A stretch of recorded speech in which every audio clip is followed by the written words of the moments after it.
요즘은 스마트폰의 그 대중화로 인해 할 말이 있을 때 톡이나 SMS나 DM을 많이 이용합니다. 그러다 보니까 편지 쓸 일이 거의 없습니다. 여러분 기억에 가장 최근에 편지를 썼거나 아니면 편지를 받은 때가 언제입니까? 그리고 그 내용은 무엇이었습니까? 아마도 가물가물하지 않을까 싶습니다. 2020년 7월부터는 군 장병들도 휴대폰을 사용하다 보니까 이제는 군에서도 편지를 쓰는 일이 드물어졌으리라 생각됩니다. 예전에 군에 아들을 보낸 어머니들은 훈련소 때 보내온 편지하고 자대에서 보내온 이 편지를 받을 때 기분이 다르다고 하더라고요. 훈련소 때 보내온 편지를 받으면 그 편지를 딱 볼 때에 너무 안쓰럽고, 그리고 편지만 봐도 눈물 나고, 아, 이놈이 군대 가더니 사람 됐네, 그렇게 대견스러워했습니다. 근데 자대 가서 보낸 편지를 딱 받으면요, 뜯기 전부터 대충 감을 잡고 들어갑니다. 편지의 서두는 훈련소 때보다 비교적으로는 더 발전했습니다. 아주 화려한 수사 어구를 사용해서. 그런데 꼭 끝에 자기 목적을 밝힘으로써, 그럼 그렇지, 이놈 다시 인간되기 걸렸네, 제대할 때까지 훈련소에 박아놓지 왜 자대에 보내서는 부모를 고생시키냐, 이런 마음을 들게 하는 편지도 있죠. 정말 말로 하기 어려운 마음을 편지로 보내기도 하고요. 그리고 더 애틋한 마음을 편지로 담아서 보내기도 합니다. 어떤 목적의 글이든 편지의 목적은 보내는 사람이 받는 사람에게 자신의 마음을 오롯이 전달하고 싶을 때 편지를 사용합니다. 그리고 받는 사람은 그 편지를 받았을 때에 위로를 받거나 아니면 기뻐하거나 아니면 어떤 행동에 변화가 나타났을 때에 그 편지는 잘 쓰여진 편지라 그렇게 말할 수 있습니다. 본문에서 우리는 잘 쓰여진 한 통의 편지를 대하게 될 것입니다. 이 편지를 통하여 우리가 신앙생활을 해나가는 가운데 중요하게 여겨야 할 것은 무엇인가, 이것을 배우게 될 텐데, 이것을 통해서 믿음의 공동체를 더 굳건하게 세워가는 시간이 되기를 바랍니다. 교회 3주년 감사 예배로 시편 1편의 말씀을 지난 2주 동안 우리가 살펴보았습니다. 그리고 잠시 중단했던 사도행전 15장의 말씀을 이제 다시 대하고 있습니다. 구원의 근거에 대한 문제로 안디옥 교회에서 논쟁이 일어났고요. 이 문제가 예루살렘으로 연결되어서 사도들과 장로들이 모여서 격렬한 논쟁을 했습니다. 이 회의를 우리가 예루살렘 공회라 그렇게 부르는데, 회의의 결론을 내리기 위해서 베드로가 최종 발언을 하고요. 베드로 다음에 바울과 바나바가 발언을 하고, 그리고 마지막으로 예수님의 동생 야고보가 발언을 했습니다. 그 가운데 야고보는 예루살렘 의회 공회의 의장으로서 최종적으로 4가지 결론을 내렸습니다. 혹시 여러분 기억하십니까? 4가지였는데요. 실제로는 3가지였습니다. 우상에게 바쳐진 제물을 먹지 않는 것, 그리고 목매어 죽인 것, 즉 피를 완전히 제거하지 않은 고기를 먹지 않는 것, 그리고 음행을 멀리하는 것. 여기서 음행은 특별히 가족 간의 근친상간을 가리킨다는 것을 우리가 21절까지의 말씀을 통해서 살펴보았습니다. 결론이 내려졌습니다. 자, 그러면 예루살렘 공회는 이 문제를 제기한 안디옥 교회에 회신을 해야 합니다. 고대 근동사회에서는 발신인도 중요하지만 발신인과 함께 중요했던 게 누구냐면요, 그 서신을 전달하는 사람이 중요했습니다. 과거에는 오늘날과 달리 대중매체가 발달되지 않았기 때문에 서신의 진위 여부를 판단하기가 대단히 어려웠습니다. 지난주 중에 혹시 여러분 이런 뉴스 보셨습니까? 가수 장윤정 씨가 이혼했다. 이 뉴스가 유튜브에서 가짜뉴스가 갑자기 급속하게 퍼지기 시작했습니다. 그 다음날 언론에 그 가짜뉴스에 대해서 해명하는 뉴스들이 언론에 나왔는데, 여러분 혹시 보신 적 있으신가요? 현대사회는 대중매체의 지나친 발달로 가짜뉴스가 난무합니다. 그렇기 때문에 요즘은 우리가 뉴스를 보더라도 하나만 보는 게 아니라 여러 개를 보면서 교차 검증을 해야 하는 그런 시대를 살고 있죠. 반면에 고대 근동사회에서는 만일 어떤 사람이 누군가에게 편지를 보냈을 때에 그 편지의 진위 여부를 판단할 수 있는 방법이 없었기 때문에 정말 그 사람이 보냈다는 것을 어떻게 알 수 있는가, 이런 문제가 자주 야기되었습니다. 이를 잘 드러내는 것이 데살로니가 후서입니다. 데살로니가 후서 2장 2절을 보시기 바랍니다. 영으로나 또는 말로나 또는 우리에게서 받았다 하는 편지로나 주의 날이 이르렀다고 해서 쉽게 마음이 흔들리거나 두려워하거나 하지 말아야 한다는 것이라. 아멘. 어떤 사람이 데살로니가 교회에 마치 바울이 쓴 것처럼 조직하여서 편지를 보내고서는요, 주의 날, 곧 심판의 날이 가까이 왔다, 이렇게 말할 것이다. 바울이 이렇게 이야기했습니다. 그러면서 바울은 그런 가짜 뉴스를 조심해라, 그렇게 말한 것이 방금 읽었던 데살로니가후서 2장 2절 말씀입니다. 그러면서 데살로니가후서 제가 주보에 기록하지 않았는데 3장 17절에서 어떻게 이야기했냐면, 당신들은 편지를 볼 때에 일단 그 편지가 내 필체인지 보고, 그리고 내가 편지에 남겨놓은 표시가 있는지 그거 확인하고 그거 외에는 믿지 마라, 이렇게 이야기합니다. 따라서 개인이나 교회가 서신을 받았을 때에는 중요하게 여겼던 것은 뭡니까? 누가 보냈는가, 이 문제였습니다. 그렇다면 편지를 받았을 때 이 편지가 진짜냐 아니냐, 그 진위 여부를 누가 증거했을까요? 바로 편지를 전달한 사람이었습니다. 편지를 보내는 사람은 아무나 보내는 게 아니고요. 편지를 보내는 사람은 자기가 가장 신뢰할 만한 사람을 선택해서 그 사람에게 자기 편지를 줘서 보냈습니다. 그 사람이 이 편지가 진짜라는 것을 보증한 것이죠. 그래서 제가 앞서 발신인 만큼 중요했던 게 편지를 전달하는 사람이라고 말씀드렸던 겁니다. 바울은 로마서를 베베를 통해서 로마 교회에 전달했고요. 그리고 두기고를 통해서 골로새서를 골로새 교회에 전달했습니다. 그러면서 이 편지가 내가 진짜 보낸 거 맞아, 편지의 진정성을 드러냈죠. 이런 문화적인 배경 속에서 예루살렘 공회도 이제 안디옥 교회의 그 공회 회신을 이제 보내야 합니다. 신중하게 사람들을 골랐습니다. 그리고 선택했습니다. 그렇게 선택된 사람이 바사바라는 별명을 가진 유다와 그리고 실라였습니다. 우리 교회에 김동수 장로님, 김주원 집사님, 이재현 장로님, 제가 왜 이 세 분을 언급했냐면요, 이 세 분은 성을 제외하면 우리나라에서 흔한 이름입니다. 예, 죄송합니다. 그냥 제가 이렇게 동수, 준호, 재현. 예, 한국 사회에서 굉장히 흔한 이름입니다.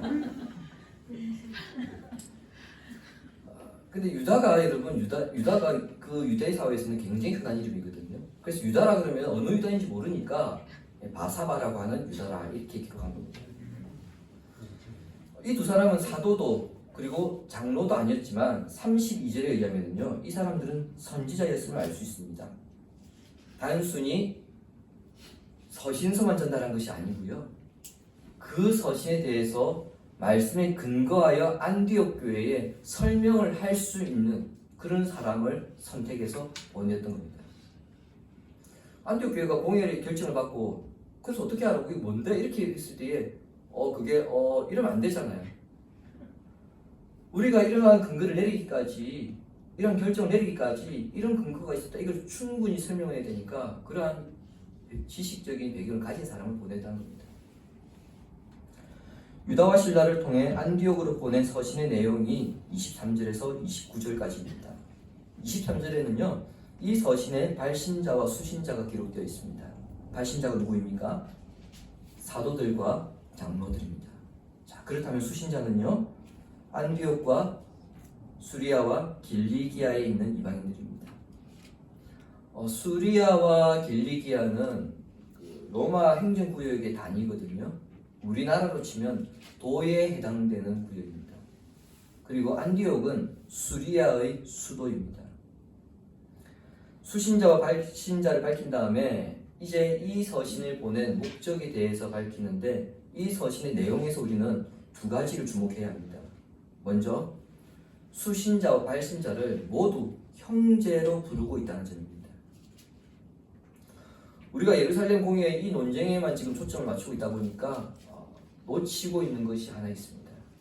그것은 예루살렘 공회의 문제를 제기한 안디옥 교회가 최초 어떤 문제로 시끄러웠는가 하는 것입니다. 편지 중간에도 그런 내용이 있듯이 예루살렘 교회에서 공식적으로 보내진 않았는데 몇 사람이 자기들 마음대로 안디옥 교회에 가서는요 뭐라고 했습니까? 당신들이 아무리 예수를 믿는다 하더라도 할례를 받지 않으면 너희들 구원 없어. 그렇게 말했습니다. 이 말은 다른 의미로는요 이런 뜻입니다. 다른 말로는 이런 뜻입니다. 우리는 당신들과 다른 사람이야. 우리는 당신들과 다른 사람이야. 선을 그어버리는 겁니다. 그런데 이 서신에서는 발신자와 수신자를 어떻게 부르고 있습니까? 형제로 부르고 있습니다. 무슨 의미죠? 우리는 당신들과 다른 사람이 아니라는 거예요. 예루살렘 교회의 대표자들인 사도와 장로들은 이 서신을 받는 이방인 기독교인들을 어떻게 자기들과 지금 동등하게 그렇게 대하고 있는 겁니다. 그래서 형제라고 하는 이 단어가 대단히 중요합니다. 원래 형제는요 한 부모 밑에서 태어난 자녀들을 가리키잖아요. 사람의 인위적인 노력에 의해서 형제가 되는 것이 아닙니다. 어제 저희 큰애가 그렇게 이야기했습니다. 예진이가 아들로 태어났으면 참 좋았겠다. 그게 인위적인 노력이 안 되잖아요. 형제라고 하는 것은 우리가 인위적으로 될 수 있는 게 아닙니다. 형제들 가운데 마음에 드는 형제들이 있고요, 마음에 들지 않는 형제들이 있을 수 있습니다. 그것은 인간의 의지에 따라 그렇게 구성되는 것이 아니죠. 태어날 때부터 하나님께서 정해놓으신 관계이고요. 사람이 갈라놓을 수 없는 관계가 형제입니다. 잠언에서는 형제에 대해서 이렇게 정의합니다. 잠언 17장 17절 보십시오. 친구는 사랑이 끊어지지 아니하고 형제는 위급한 때를 위하여 낳느니라. 아멘. 친구는 변함없이 사랑하는 사이지만 형제는 위급할 때 마치 그것을 자신의 일처럼 도와주는 사이라는 겁니다. 즉 친구와 비교할 수 없는 사이가 형제지간이다. 이것이 잠언에서 말씀하는 형제의 정의입니다. 이런 표현을 지금 예루살렘 공회가 누구를 향해서 쓰고 있습니까? 안디옥 교인들을 향해서 쓰고 있습니다. 즉 이방인들을 향해서 쓰고 있습니다. 이방인들 역시 하나님의 자녀가 되었다는 것을 인정하는 것이고요. 이방인들이나 유대인들이나 똑같이 하나님을 아버지라 부르고 있기 때문에 우리는 한 형제다 이런 의미죠. 이것을 공식적으로 편지에 지금 기록하고 있습니다. 그 다음 이 서신서에서 중요한 것은 성령의 역사를 강조하고 있다는 점입니다. 28절 보시기 바랍니다. 성령과 우리는 이 요긴한 것들 외에는 아무 짐도 너희에게 지우지 아니하는 것이 옳은 줄 알았노니. 여기에서 알았다로 번역된 헬라어 단어는요 실제 좋게 보이다 이런 의미거든요. 회의에서 통과된 결정을 지칭할 때 쓰는 전문적인 고대 용어입니다. 그러니까 공식 문서에 사용되었던 용어입니다. 그리고 요긴한 것들이란 29절에 다시 한번 요약하고 있는 예루살렘 공회가 결정했던 4가지, 그래 크게는 3가지죠. 이 결의 사항입니다. 자, 이것을 감안해서 해석하면은요 28절은 이렇게 재해석할 수 있습니다. 이것이 우리가 요구하는 전부입니다. 이것들만 지킨다면 우리는 여러분을 온전한 가족 구성원으로 기꺼이 인정하겠습니다. 이것이 여러분 28절의 해석입니다. 하지만 여기에서 결코 놓쳐서는 안 되는 것이 있죠. 만일 여러분들이 이러한 요구를 따르지 않는다면 여러분들에게 구원은 없습니다. 이런 의미는 아니라는 거예요. 이런 의미는 아닙니다. 구원의 필수 조건은 아니지만 우리 모두가 이런 결정을 지키도록 성령께서 요구하셨기 때문에 우리는 이것을 따라야 합니다. 그런 뜻입니다. 무슨 의미입니까? 성령께서 인도하시는 것은 하나됨이라는 겁니다. 29절은 이 의미를 좀 더 명확하게 드러냅니다. 그런데 한글 성경은 29절의 이 하반절의 의미를 좀 모호하게 그렇게 번역함으로써 오해의 소지를 주고 있는데요.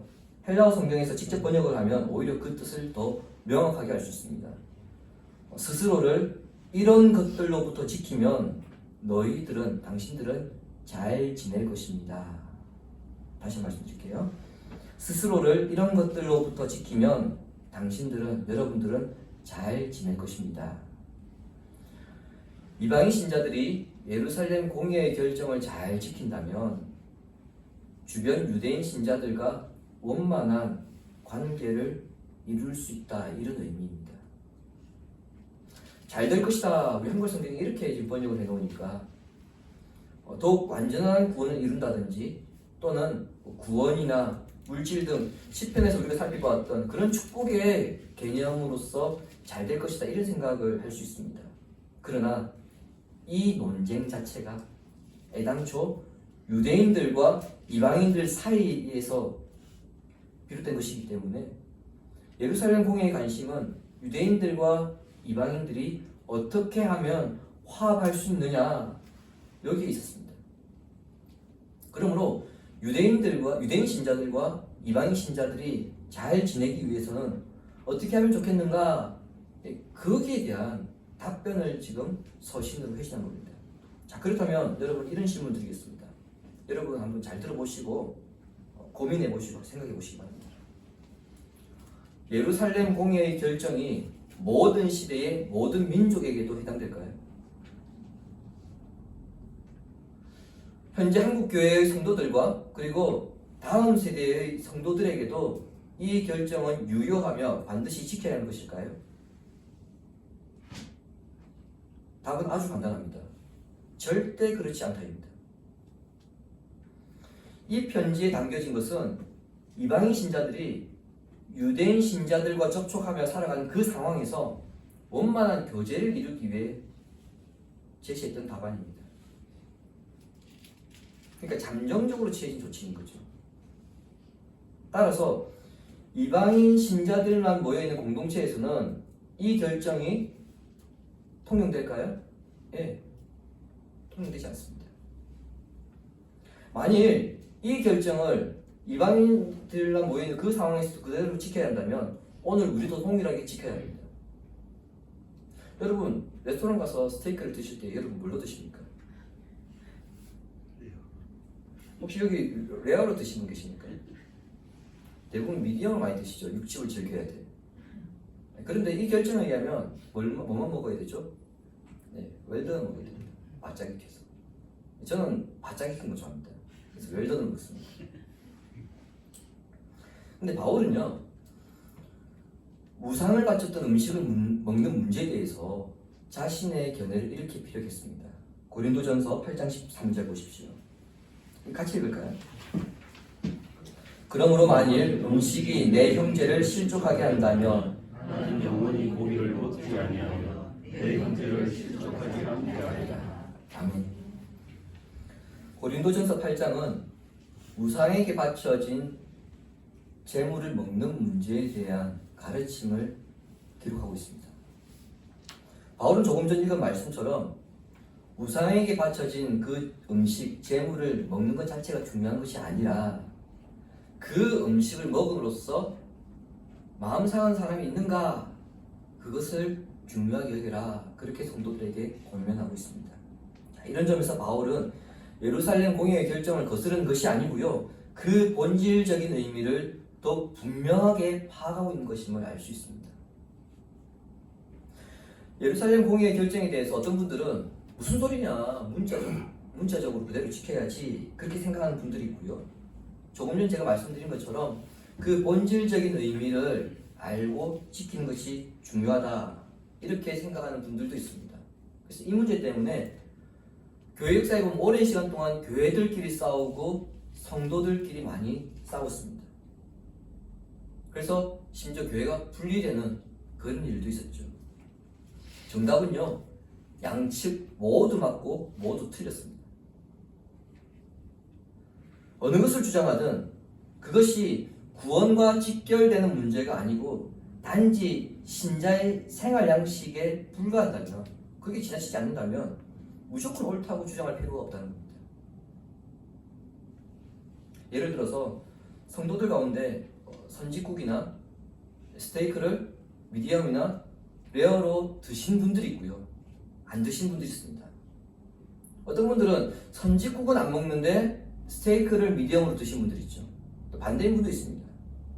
이때 먹는 사람들은 먹지 않은 사람들을 향해서 너는 믿음이 없어 그렇게 말한다든지, 먹지 않는 사람은 먹는 사람을 향해서 너는 불결해, 너는 부정해, 그렇게 정죄해서 안 된다는 겁니다. 중요한 것은 먹느냐 먹지 않느냐 이 문제가 아니고요, 서로의 입장을 용납하고 존중해 줄 수 있느냐 이겁니다.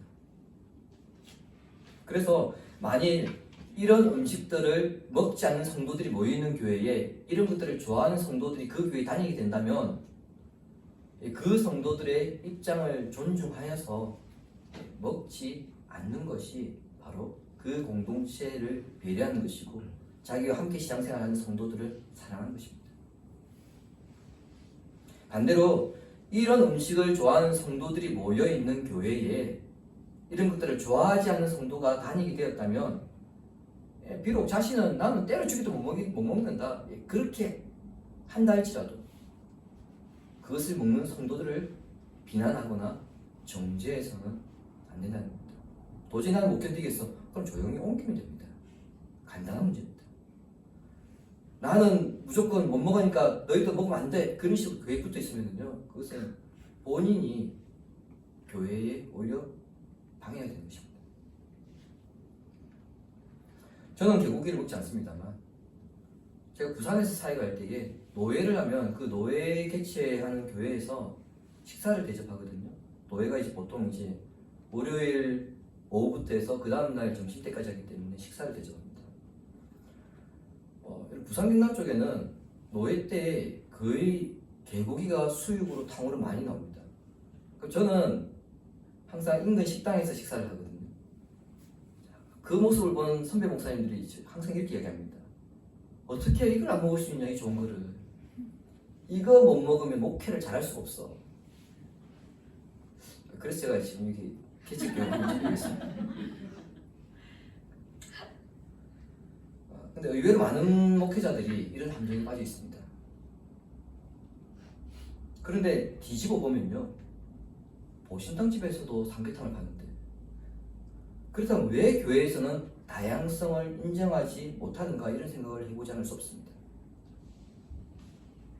자, 그런 점에서 어쩌면 예루살렘 교회 결정이 담긴 이 편지의 의미를 오늘의 교회들은 너무 간과하고 있지 않나, 우리는 그렇게 생각해 봐야 합니다. 주님이 사랑하신 성도 여러분, 지금으로부터 22년 전 제가 전도사 사역을 할 때에 제 스스로 이런저런 고민이 많아서 전도사로서 심각하게 방황할 때가 있었습니다. 그때 당시 목사님이 아무 말 없이 저를 지켜보시다가 어느 날 저에게 메일을 한 통 보내셨습니다. 그 메일에는 아주 날카로운 채찍, 정말 살을 뺄 것 같은 그런 날카로운 채찍과 그리고 사랑이 담기지 않으면 결코 할 수 없는 권면이 아주 부드러운 어조로 담겨 있습니다. 제 평생 잊지 못하는 편지였는데 당신은 텄다. 이제 그만둬라. 직접 말하기 어려우니까 그래서 이렇게 글로 보낸 메일이었을까요? 사실 그때 심정은요, 만일 그 목사님께서 너 텄어, 넌 이 길이 아닌가벼 그렇게 말씀하셨으면 제가 오히려 더 목사님 땡큐, 저는 가겠습니다 하고 교회를 떠났을 겁니다. 사회 경제가 떠났을 겁니다. 하지만 그 편지를 읽으며 곰곰이 생각하는 가운데에 그 의미를 발견하게 되었고요. 그래서 제가 지금 이 자리에 있습니다. 그래서 그 편지를 볼 때마다 감사함이 있습니다. 저의 반응을 뛰어넘는 것이 안디옥 교회 성도들입니다. 그리고 그들에게 보낸 이 편지입니다. 31절은 이렇게 기록되어 있습니다. 읽고 그 위로한 말을 기뻐하더라. 우리 한글 성경은 위로라고 그렇게 번역이 되어 있습니다만 이 단어의 의미는 권면, 권고입니다. 그리고 32절, 33절에는 이 서신을 전하는 유다와 실라가 안디옥 성도들에게 무엇을 하고 있습니까? 권면을 하고 있음을 우리가 지금 보게 됩니다. 보편적으로 누군가로부터 우리가 권면이나 권고를 받으면 기분이 좋을까요? 기분 언짢죠. 아무리 그 사람을 위해서 해주는 진심 어린 사랑이 담긴 말이라 할지라도 듣는 사람 입장에서 결코 기분 좋을 리 없습니다. 이건 인지상정이죠. 하지만 안디옥 성도들은 권면을 받았는데 그것을 글로 받고 그리고 선지자들로부터 직접 권면을 받고 있는데 오히려 기뻐합니다. 이런 모습을 보여주고 있는 것은 편지의 의미를 깨달았기 때문입니다. 이 편지는 바로 예수 그리스도로 인해 구원받은 백성들이 하나 되기 위해 쓰여진 것이구나, 이 의미를 깨달았기 때문이죠. 그리고 그 편지를 지금 우리가 다시 살펴보는 가운데 있습니다. 확고한 구원의 바탕 위에 성도의 연합을 위해 상대방의 입장을 존중하는 성도가 되기를 바랍니다. 당신은 왜 이거 안 먹어? 넌 왜 이거 먹어? 이렇게 정지하기보다는 당신은 왜 교회를 이렇게 해? 교회를 저렇게 해? 그렇게 비난하기보다 교회의 하나됨, 성도의 하나됨을 위해 힘쓰는 성도가 되길 바랍니다. 그리하여 우리 자신이 그리스도의 편지가 되어 성도와 세상을 기쁘게 하는 복된 삶을 살아가기를 성부와 성자와 성령의 이름으로 축원합니다. 아멘.